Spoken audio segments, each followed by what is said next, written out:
මතක YouTube නාලිකාවෙන් ඔයාලා සියලු දෙනාම ආයුබෝවන් කියලා පිළිගන්නවා.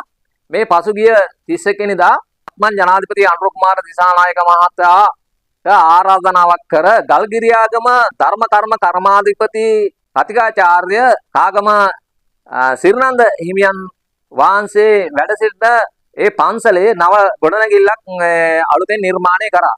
ඒ ගොඩනැගිල්ල නිර්මාණය කරේ මෙම පන්සලේ ඉතින් කාගම සිරිනන්ද හිමියන් කියනකොට මේ ලංකාවේ ලෝකේ නොදන්න කෙනෙක් නැහැ.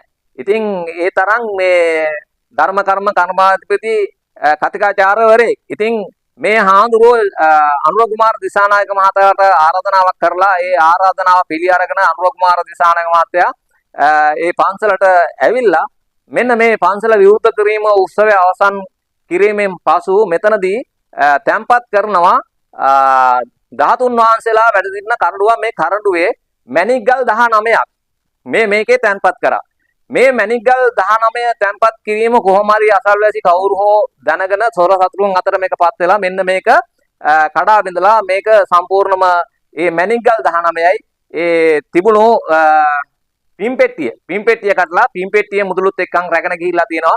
ඉතින් ඔන්න ඕක තමයි දැන් මේ ඇත්ත වශයෙන්ම කියනවා නම් අපිට මේ ධර්මය මෙන්න කියලා අතලඟ මේ පොසොන් පෝය උදා වෙන මේ මොහොතේ අපේ ලංකාවට ධර්මය ගෙනාවු මේ අවස්ථාවක මෙවැනි ස්වාමින් වහන්සේ නමක් මේ ධර්මය ව්‍යාප්ත කරන අවස්ථාවක රටේ වත්මන් ජනාධිපති හැටියට පැමිණලා මේ කාර්ය පුණ්‍ය කර්ම කාර්ය ඉටු කරන මේ අවස්ථාවේදී මේක සොරහතුරන් විසින් මේක කඩලා බිඳලා දැහැගත්තයි කියන්නේ ඒ තරම්ම අපේ රටට මොනතරම්නම් කුරුළු අවාසනාවන්ත කාලයක් උදා වුණාද කියන එක නම් මට හිතා ගන්න බෑ.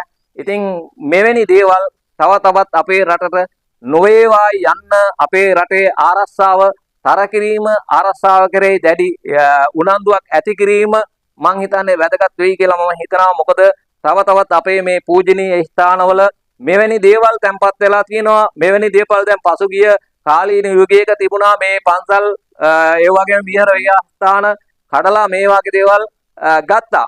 ඉතින් ඒ වගේ ඉදිරියට මෙවැනි දේවල් නොවෙන්න ඇත්තටම වග බලා ගන්න ඕනේ. මේවල ආරක්ෂාව තර කරන්න ඕනේ කියන එක තමයි මා හෙළමතක YouTube නාලිකාව ඇටියට මේ සමාජයෙන් ඉල්ලා සිටින්නේ. ඉතින් ඔබටත් යම් වගකීමක් තියෙනවා.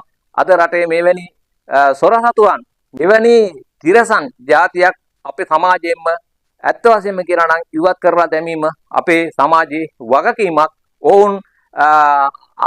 ඔවුන් මේ කරන මේ දේවල් තව තවත් ඉදිරියට කරගෙන යාමට මොණ්ඩ වැටකඩලු අවහිර කරලා මුන් මේ යන්නා වූ මාර්ගය අවහිර බාධක දාලා වෙලා මුන්ගේ මේ ඉදිරි ගමන නවත්තලා වෙලා මුන් සම්පූර්ණම ආරක්ෂක අංශ වලට බාර කිරීම සඳහා ඔබගේ සහයෝගය ලබා දෙන්න කියලා මා හෙළමතක YouTube නාලිකාවෙන් ඉල්ලා සිටිනවා. ඉතින් මේ වීඩියෝ එක නරඹන ගමන් මම ඔයාලගෙන් ඉල්ලා සිටිනවා මේ හෙළමතක YouTube නාලිකාව subscribe කරලා like කරලා comment එකකුත් දාන්න කියලා ඉල්ලා.